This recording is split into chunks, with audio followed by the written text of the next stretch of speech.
नमस्कार दोस्तों, मैं सुनील कुमार आपका स्वागत करता हूं आपके अपने चैनल क्या ऐसा होता है में।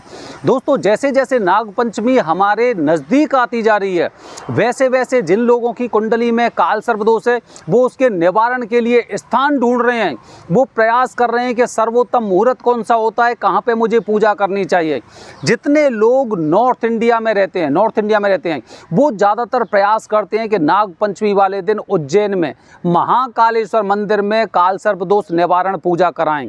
लेकिन बहुत सी बातें ऐसी हैं कि केवल उनको एक जानकारी है, उनके आसपास के किसी गुरुजी ने उन्हें बताया है कि उज्जैन में काल सर्प दोष की पूजा कराइए।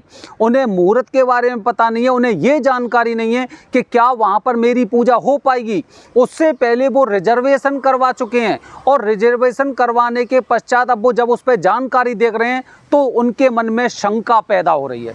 उनके मन में शंका इस तरह से पैदा हो रही है कि वहाँ पर मैं पूजा किससे करवाऊँगा, कैसे पूजा होगी। मतलब इस तरह की काफ़ी चीज़ें उनके दिमाग में चल रही हैं, काफ़ी सवाल हैं जो उनके दिमाग में चल रहे हैं। तो दोस्तों, अगर आप भी उनमें शामिल हैं जो उज्जैन में नाग पंचमी वाले दिन काल सर्प दोष निवारण की पूजा करना चाहते हैं, तो ये वीडियो आपके लिए है। इस वीडियो के माध्यम से मैं आपको बताने जा रहा हूँ कि अगर आपने एक गलती कर दी है, आपके मन में कुछ ऐसा विचार है कि नाग पंचमी वाले दिन आप काल सर्प दोष की पूजा उज्जैन में महाकालेश्वर मंदिर में करना चाहते हैं, तो किस तरह से आपकी पूजा होगी। दोस्तों, जैसे कि 21 तारीख नाग पंचमी काल सर्प दोष पूजा के लिए सर्वोत्तम दिन होता है, मतलब सर्वोत्तम मुहूर्तों में से एक होता है, जहां पर सब लोग काल सर्प दोष निवारण की पूजा करना चाहते हैं। पूजा करने के लिए वो उस स्थान पर जाना चाहते हैं। तो दोस्तों, जिन लोगों की कुंडली में काल सर्प दोष है वो लोग उज्जैन के लिए, जो लोग पहले से बुकिंग करा चुके हैं, जो लोग रिजर्वेशन करा चुके हैं काल सर्प दोष निवारण पूजा के लिए, उनके लिए मैं जानकारी दे रहा हूं। आप इस वीडियो को ध्यान से देखिए, गौर से सुनिए।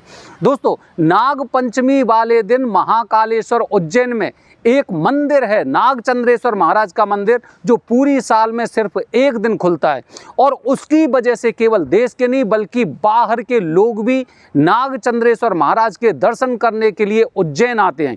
इसलिए वहाँ पर अनुमान लगाया जाता है कि कम से कम 1 करोड़ के आसपास भीड़ उस दिन रहने वाली है। कम से कम 1 करोड़ की बात कर रहा हूँ, इससे ज़्यादा हो सकती हैं। 1 करोड़ से कम भीड़ नहीं रहेगी। इसीलिए वहाँ पर रहने की, वहाँ पर रुकने की काफ़ी अव्यवस्थाओं का आपको सामना करना पड़ सकता है। इसीलिए नाग पंचमी वाले दिन, मतलब 21 अगस्त, जो आने वाली 21 तारीख है, 21 तारीख को आपकी काल सर्प दोष की पूजा नहीं हो पाएगी। आप अगर पहले से प्लान कर चुके हैं, काफ़ी लोग ऐसे होंगे जो 20 तारीख को घर से निकलने के बाद 21 तारीख को उज्जैन पहुंचने वाले हैं और शाम को वहां से रिटर्न होने वाले हैं, क्योंकि उन्होंने केवल यही जानकारी है कि नाग पंचमी वाले दिन मेरी पूजा हो जाएगी, सुबह मैं पूजा करके और शाम को ट्रेन पकड़ के अपने घर वापस लौट आऊँगा। तो इस चीज़ में आप अपने दोनों उद्देश्यों से एकदम भटक चुके हैं, क्योंकि इतने समय अंतराल पे ना तो आप नागचंद्रेश्वर महाराज के दर्शन कर सकते हैं और ना ही आपकी काल सर्प दोष की पूजा होने वाली है। तो जो लोग रिजर्वेशन करवा चुके हैं उज्जैन का, उन लोगों को सबसे पहले जान लेना चाहिए कि आपकी पूजा 21 तारीख को ना होकर आपकी पूजा या तो 20 तारीख को हो सकती है या फिर 22 तारीख को पूजा हो सकती है। मतलब अगर उज्जैन के हिसाब से हम देखें काल सर्प दोष निवारण के लिए, तो सर्वोत्तम मुहूर्त 20 तारीख और 22 तारीख का है। 20 तारीख को आप काल सर्प दोष निवारण की पूजा कराते हैं, 21 तारीख को नागचंद्रेश्वर महाराज के दर्शन करते हैं, या फिर आप 21 तारीख को नागचंद्रेश्वर महाराज के दर्शन करते हैं, उनके गर्भगृह में जाते हैं और 22 तारीख को आप काल सर्प दोष या मंगल दोष निवारण की पूजा कराते हैं। तो ये वीडियो आपके लिए इसलिए महत्वपूर्ण है क्योंकि आपको तो जानकारी नहीं थी। आपको तो केवल आपके पुरोहित ने, आपके गुरुजी ने सिर्फ इतना बताया था कि आपकी कुंडली में काल सर्प दोष है और काल सर्प दोष के निवारण के लिए आप नासिक नहीं जा सकते, क्योंकि आपके यहाँ से बहुत दूर पड़ता है। क्योंकि हम भी ना, जब हमें पता चलता है कि हमारी कुंडली में काल सर्प दोष है, तो ज़्यादातर गुरुजी होंगे वो एक ही बात बताएंगे कि नासिक जाइए, त्र्यंबकेश्वर जाइए, त्र्यंबकेश्वर में काल सर्प दोष निवारण की पूजा कराइए। लेकिन हम कहते हैं गुरुजी ये स्थान तो बहुत दूर है, वहाँ पर कैसे जाएंगे, हम तो किसी को जानते भी नहीं वहाँ पर। मतलब इस तरह के सवाल वो उत्पन्न करते हैं, जिसकी वजह से उनकी गुरुजी ज़्यादातर यही बताते हैं, चलो ठीक है इन्हें उज्जैन भेज दो।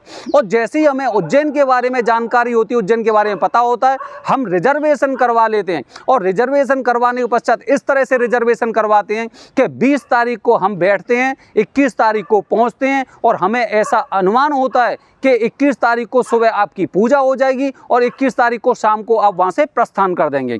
तो दोस्तों, आपको पूरी तरह से सचेत रहना है। आपको अगर आपकी कुंडली में कालसर्प दोष है तो ये जानकारी आपको होनी चाहिए। आपको पता होना चाहिए कि 21 तारीख को उज्जैन में पूजा नहीं होगी, 21 तारीख को आपकी पूजा उज्जैन में नहीं होने वाली है।